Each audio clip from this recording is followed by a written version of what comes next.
ईशाना अपनी झूठी कहानी सभी को बताती है कि किस तरीके से कपिल उसे कमरे में ले गया था और वहां पर ले जाने के बाद उसने उस पर बहुत चिल्लाया। ऐसा इसीलिए क्योंकि ईशाना ने कपिल भटनागर और प्रतिमा भटनागर की वॉइस रिकॉर्डिंग करके लीक कर दी थी और इनका सच सभी लोगों के सामने ला दिया था। इस बात से कपिल बहुत ज्यादा गुस्सा था, इसीलिए वो अकेले में ईशाना को ले जाता है और उसे चाटे ही चाटे मारता है। यह बात सुनकर अदित पगला जाता है। अदित के पांव तले जमीन खिसक जाती है। अदित आग बबूला हो जाता है। अदित कहता है कि mister Bhatnagar what is this. Kapil अपनी सफाई दे उससे पहले ही अदित कपिल पे घिनौने इल्जाम लगाता है और कहता है कि आपके पास पैसे होंगे लेकिन इस घर में आप अपनी पैसों की पावर नहीं दिखा सकते। आपकी जितनी भी प्रॉपर्टी है ना उसे मैं अपने जूते के समान मानता हूँ। जब आपके अंदर किसी से बात करने की तमीज ही ना हो, खासकर एक बच्ची से, तो फिर आपकी अमीरियत आपको ही मुबारक। मिस्टर भटनागर मुझे गुस्सा तो इतना आ रहा है ना कि मैं आपके ऊपर हाथ उठा दूं, लेकिन मैं आपके जैसा नहीं हूँ। मेरी सोच आपके से गिरी हुई नहीं है। इस वक्त तक कपिल बहुत ज्यादा समझाने की कोशिश करता है कि ईशाना ने जो कुछ भी बताया वो सब गलत बताया है। उसे बिल्कुल भी समझ में नहीं आ रहा था कि ईशाना ये सब कर क्यों रही है, किसके कहने पर कर रही है और ये सब करने के पीछे उसका कारण क्या है। कपिल यहाँ पे सभी लोगों को समझाने की कोशिश करता है, खासकर मंगल को, लेकिन इस वक्त तक अदित बहुत ज्यादा गुस्से में होता है। अदित कहता है कि मिस्टर भटनागर आप और आपकी माँ, आप दोनों यहाँ से चले जाइए। इससे पहले कि मेरा गुस्सा सातवें आसमान तक पहुंचे, आप लोग यहाँ से चले जाइए, मेरी आंखों से दूर हो जाइए, क्योंकि मेरी बेटी के साथ आज जो कुछ भी हुआ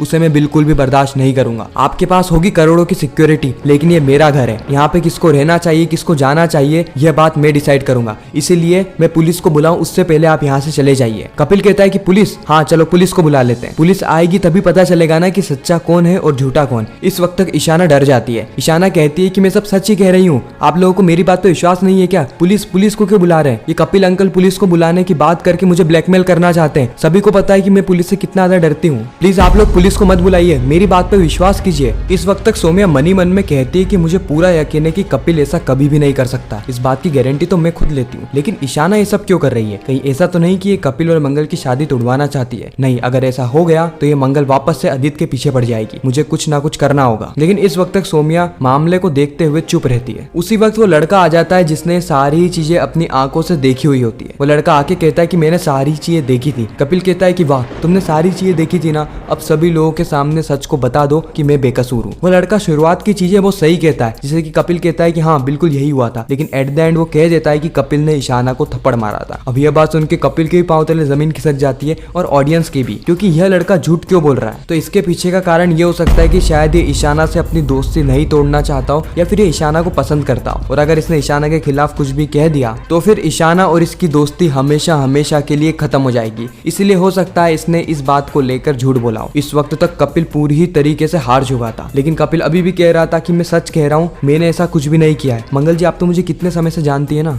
लेकिन इस वक्त तक तो मंगल भी चुप रहती है। ये देख के प्रतिमा भी गुस्से में आ जाती है। प्रतिमा कहती है कि मंगल, तुमने हम दोनों को इसलिए यहाँ पर बुलाया है ताकि तुम हम दोनों की बेइज्जती कर सको। तुम यहाँ पे चुपचाप क्यों खड़ी हो? तुम्हें कपिल पे बिल्कुल भी विश्वास नहीं है क्या? मेरा बेटा ऐसा कुछ भी नहीं कर सकता, वो जो भी कह रहा है सच कह रहा है। अदित इस वक्त कपिल और प्रतिमा दोनों पर ही गुस्सा हो जाता है, साथ ही इन दोनों को यहाँ से जाने को कहता है। प्रतिमा कहती है कि जब तक मैं अपने बेटे को बेकसूर साबित नहीं कर देती मैं यहाँ से नहीं जाने वाली। उसी वक्त मंगल कपिल को कहती है कि कपिल जी आप यहाँ से चले जाइए। बस यह बात सुन के कपिल कहता है कि माँ, हमें यहाँ से जाना होगा, क्योंकि हमें सिर्फ एक इंसान से उम्मीद थी कि वह सच का साथ देगी, लेकिन अगर उन्हें भी हम पे भरोसा नहीं है तो हम यहाँ पे किसको सफाई दे रहे हैं? हमें यहाँ से जाना चाहिए। और फिर कपिल और प्रतिमा दोनों ही वहाँ से चले जाते हैं। इस वक्त तक ईशाना बहुत ज्यादा खुश होती है, क्योंकि जो भी उसने षड्यंत्र रचा था वह कारगर साबित हुआ, यानी उसने जो भी प्लान बनाया था वह सच साबित हो रहा है और धीरे धीरे करके मंगल और कपिल की शादी भी टूट जाएगी। यही तो ईशाना चाहती थी। खैर, मुझे एक बात ध्यान में नहीं आ रही कि जब सौम्या इस घर में आई थी उस वक्त ईशाना ने तो कोई चाल नहीं चली कि उसके पापा और उसकी मम्मी का डिवोर्स हो जाए। उस वक्त तो वो यही चाहती थी कि सौम्या आंटी भी घर पे रहे। हालांकि शुरू में वो नफरत करने लगी थी, लेकिन बाद में वो मिलने लगी थी। लेकिन पता नहीं कि उसको कपिल और मंगल से क्या ही दिक्कत है। खैर, सभी के जाने के बाद अदित कुसुम को कह रहा होता है कि माँ, मुझे बहुत ज्यादा गुस्सा आ रहा है। वो कपिल पैसे वाला है तो क्या वो कुछ भी करेगा? हमने इतने सालों तक ईशाना का बर्थडे मनाया है, एक बार भी थोड़ी सी भी चीज ऊपर नीचे नहीं होती, लेकिन आज उसका पूरा ही बर्थडे स्पॉइल हो गया। वो कपिल भटनागर हमारे ही घर में आकर मेरी ही बेटी को थप्पड़ मार के चला जाता है और मैं कुछ भी नहीं कर पाता। नहीं माँ, मैं कपिल भटनागर को छोड़ूंगा नहीं, मैं इसका बदला उससे जरूर लूंगा। हालांकि उसने जब मुझे मारा था तब तो मैंने बर्दाश्त कर लिया, लेकिन मेरी बेटी पे हाथ उठाएगा, I will not accept it. अगले ही पल हम कपिल के घर में देखते हैं, जहाँ पे कपिल को सारे फ्लैशबैक हिट करने लगते हैं कि किस तरीके से ईशाना ने उसके साथ बहुत गलत किया, लेकिन उसे यह बात समझ में नहीं आ रही थी कि ईशाना ने ऐसा किया क्यों।